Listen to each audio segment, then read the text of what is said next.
The second segment of Ingo Schmidt's lecture focuses on the failures of socialism, specifically when social democratic labor is co-opted by neoliberal capitalism. We were always very good at pointing at the failures of the capitalist system. In the past, we would talk about economic crisis. Now we learn to also talk about the crisis of ecology. And the question is, what does it matter? Or does it matter in the first place? Because for a long time, not people would listen to our rants, because people, whether they liked the existing system or not, they were sure there is no alternative to that system. But since the crisis of 2008 and 2009, this has shifted significantly all over the world. Whether it's the Occupy Wall Street movement or Tahrir Square in Egypt, which actually inspired Occupy Wall Street and which so far led then to a failure because the military dictatorship in Egypt now is worse than before it. But there was this questioning of the existing system, and there was an expressed desire for change in the world. So as socialists, we have every reason to say, look, if you're interested in change, why don't you listen to us? We have alternatives to offer. Why was there this silence on the side of the few socialists? And why was there this lack of interest among other people, activists, who probably have heard about socialism somewhere, for example, by reading Newsweek, but never asked, what kind of socialism is that? That's only for the bankers. Do a Google search and tell you that socialism originally was not about bankers, but about workers. But not many people did these Google searches. Why was that? And why were we so shy? Well, now comes the saddening part of this presentation. Sorry, you have to go through that, but then the fun part will come back, trickles down something. Why was there not much talk about socialism? Tell the truth. The record of failure of socialism is as long as the failures of capitalism. And for us as socialists, of course, it's even more embarrassing and even more saddening. Now, going to a history of capitalism, I might do the same tour de force through the history of failed socialisms.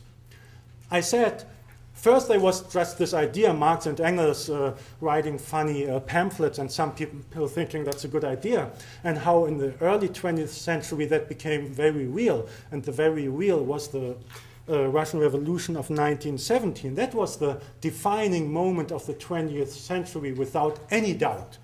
And if you don't believe it, again, ask conservatives. They will happily say, oh yeah, that was a shocking thing going on.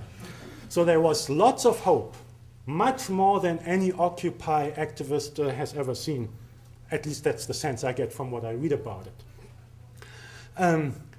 But what happened next? After all the euphoria, and it inspired people, workers around the world, including the Winnipeg General Strikers here in Canada, then came the terrorist construction of industries. Soviet Union competing with the West and churning out steel and concrete and you name it. And as part of that, an industrial working class was created, a mirror image to the working classes already existing in industrial capitalist countries in the West. But the way it was created wasn't exactly good advertisement for communism or socialism of any kind. Whatever you think about the needs to industrialize, the way it was done was a great negative advertisement for the idea of socialism or communism of any kind. Even people saying, I don't have anything to do with it. People say, well, if you were in power, I don't want to know what you would have done differently. So that was, considering the promises of communism, a failure of an attempt to actually build it. Well, things got a bit looser, so to speak, after the Second World War. The Stalinist terror kind of vanished. But after that there was a system patronizing worker, and if you If you're not a worker yourself, find one, ask them, do you have dignity? Can you think for yourself? Do you need somebody to boss you around? People will tell you, no, we do think for ourselves and we don't like to be bossed around, in particular not being bossed around by a political party or political parties in the plural, claiming to speak on behalf of us. Now, that was another failure of communism. And sticking to that theme, another one was, there was kind of almost a competition of who's killing the most communists, Stalin or Hitler. Sad truth is, if you do the body count, Stalin outcompeted Hitler on that score. Refugees from communists from Western Europe who ended up in the Soviet Union, chances were they didn't survive running away from Nazi terror. Ending up in the imperialist heartland of the United States of America, chances were they would survive. Maybe they weren't really welcome, but they could survive. Not a great advertisement for communism, but a great advertisement for the free world, saying we even allow communists into the countries and don't kill them. Later, there were attempts to reform the actually existing socialisms, or however you want to call these systems, in Eastern Europe. There were genuine workers' struggles in these countries, in East Germany, in Hungary, in Poland. Wherever they happened, they were crushed militarily. Another failure. Now, that kind of communism is gone for good only in one country, just happens to be, in terms of population, the largest country in the world, and Marty talked quite a bit about it this morning. Only in one country did communist rule stay in power. But what kind of communist rule is that? I'm talking obviously about China. It's a capitalist's paradise. Well, if that's communism, which communist or socialist does want to have anything to do with it? Now, I already hear the social democrats in the room saying, well, we told you all along that communism won't work in the first place. Join the ranks of social democracy, and after reading the book, you will know why it doesn't get very far, but I will tell you anyways, because social democracy also has its own failures. I already mentioned welfare capitalism and how welfare capitalism did some good things for some people, but left behind so many other people, immigrant workers, female workers, and it did a turn. It was kind of a Western thing. Welfare capitalism only happened in the West, and consistently social democrats, with very few exceptions, turned a blind eye on the neo-colonial systems, on the terror that Western imperialist countries inflicted on countries of the post-colonial South. And the most significant symbol for that is the Vietnam War, which went hand in hand with L.B. Johnson's Great Society. Johnson, as a Democrat, was as social democratic as an American president can be, and the Great Society was a welfare state program, and it went hand in hand with endless aerial bombings of Vietnam and killing thousands of fighters against US imperialism, but also innocent people in Vietnam. And social democracy, yes, was complicit in that. Admittedly, not all social democrats. In the 70s, you still had significant, genuine, left-leaning social democrats.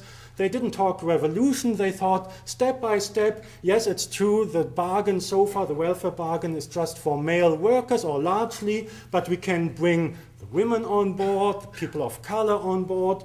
Once the industrialization of the South will be complete, we can have the same welfare system in the South. So step by step by step, we end up in socialism anyways. Just we don't do it the revolutionary way. We do it by reform. What happened inside social democratic parties at the time was that there were kind of purges. Admittedly, there were no camps, no ice picks were used. But there was a marginalization of the left wing of social democracy all across the Western world. If you want names, I can give them to you. You can also Google. One name that comes up would be Rudolf Meitner, famous union economist in Sweden, People who know about Britain have heard about the alternative economic strategy that was discussed in the Labour Party. Other people might have heard about the common program between the French Socialist and the Communist Party, etc., etc., etc. However, comes the next economic crisis, and be sure, if you have capitalism, you also have crisis. Comes the next of these crises, social democrats are torn, and here I'm talking about the right wing of social democracy. They are torn between capitalists expecting profit protection, the guy saying, look, I'm broke, give me bailout money, and workers seeking jobs protection, protection of their incomes and social security systems. And where do right-wing social democrats go? They walk over their left-leaning comrades into the hands of profit protection. Now, that's not a great advertisement for socialism of any kind. It's not better than anything that happened on the other side of the Iron Curtain. I interpret Ingo Schmidt's message as saying that social democratic labor, when dependent on capitalist owners, workers are required to defend capitalism in order to preserve their own jobs. On the next program, we will present the concluding part of Ingo Schmidt's lecture on socialism. If you